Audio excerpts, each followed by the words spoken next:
Assalamualaikum warahmatullahi wabarakatuh. Perkenalkan, kami dari kelompok 8 izin mempresentasikan hasil kerja kelompok kami mengenai resiko usaha.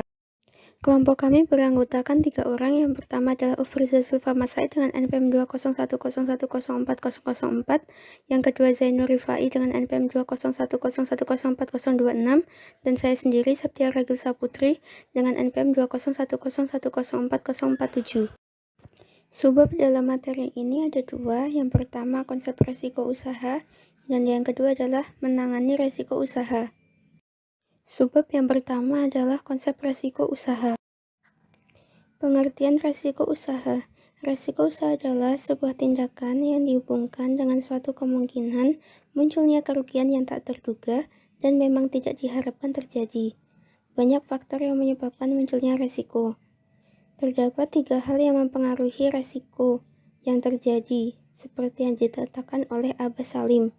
Yang pertama, adanya ketidakpastian secara ekonomi atau economic uncertainty cost. Yang kedua, adanya ketidakpastian disebabkan oleh alam atau nature uncertainty cause. Dan yang ketiga adalah adanya ketidakpastian yang disebabkan oleh perilaku manusia atau human uncertainty cause. Oke, jadi dilihat dari sisi kerugian yang diakibatkan oleh resiko dalam sebuah usaha itu ada 2 kategori. Yang pertama ada resiko spekulatif.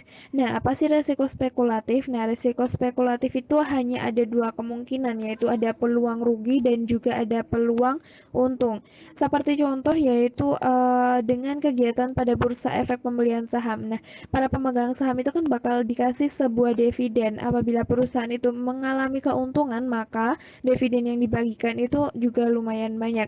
Nah, ini berbanding terbalik jika ada dengan peluang rugi, yaitu apabila sebuah perusahaan itu mengalami kebangkrutan yang sangat besar atau mengalami kerugian yang sangat besar, maka dividennya itu juga akan menurun.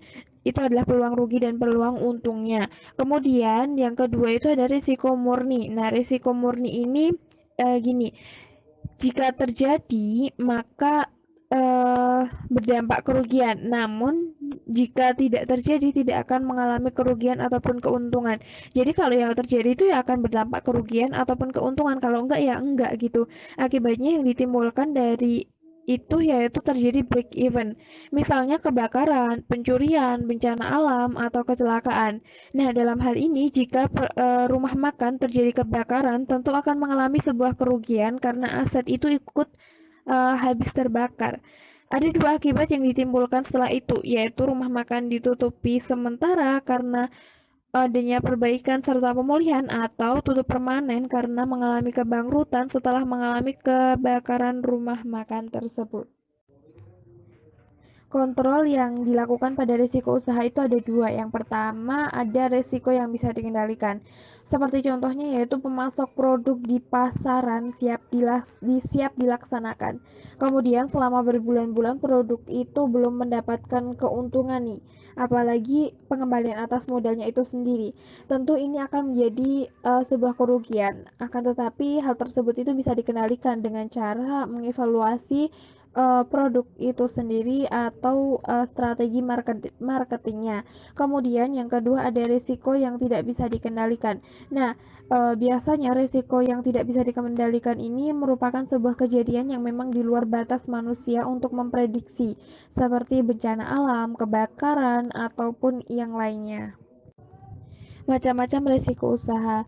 Nah, ada beberapa risiko usaha yang terjadi dalam dunia bisnis seperti berikut. Yang pertama ada resiko pada perusahaan, di mana keadaan pada perusahaan dan saham yang ada akan mengalami kerugian atau berdampak pada keadaan perusahaan. Itulah resiko yang akan terjadi di dalam ruang lingkup usaha.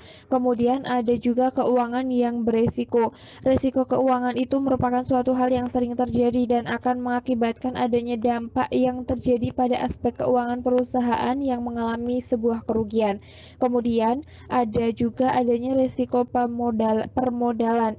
Jadi sebuah penyebab dari kerugian likuiditas penjualan serta keuangan yang terjadi sebab modal usaha menurun drastis itu disebut risiko permodalan. Kemudian ada juga risiko terjadi pada pasar. Adanya hal yang terjadi karena adanya persaingan pada usaha dengan gaya hidup para konsumen, pola persaingan yang berubah tersebut serta adanya pesaing baru yang potensial muncul pada pasar produk, itulah yang disebut dengan resiko pasar.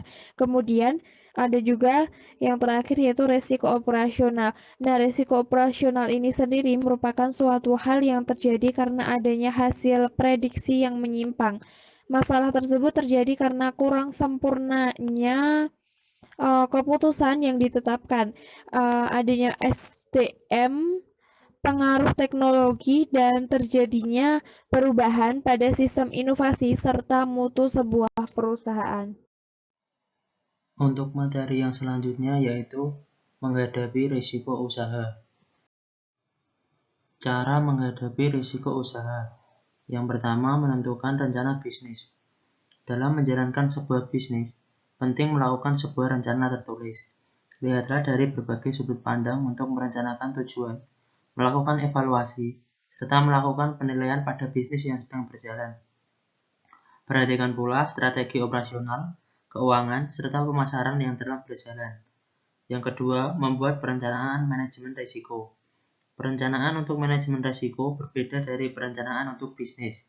Rencana manajemen risiko menguraikan langkah-langkah yang dapat diambil, prosedur yang akan diikuti, dan metode yang akan digunakan untuk mengatasi jika risiko terjadi.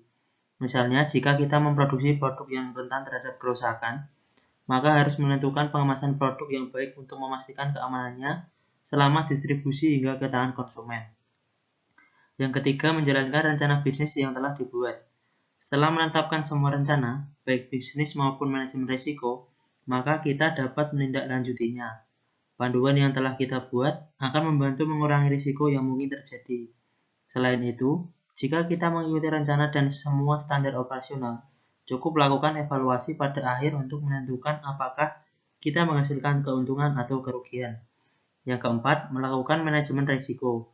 Menurut Milton C. Regan dalam bukunya Risky Business, pengertian manajemen risiko adalah penerapan beragam kebijakan dan prosedur untuk meminimalisasi peristiwa yang menurunkan kapasitas dan kualitas kerja perusahaan. Sekian presentasi dari kelompok kami. Terima kasih atas perhatiannya. Semoga materi yang kita paparkan dapat memberikan manfaat bagi kita semua. Kurang lebihnya, mohon maaf. Terima kasih. Wassalamualaikum warahmatullahi wabarakatuh.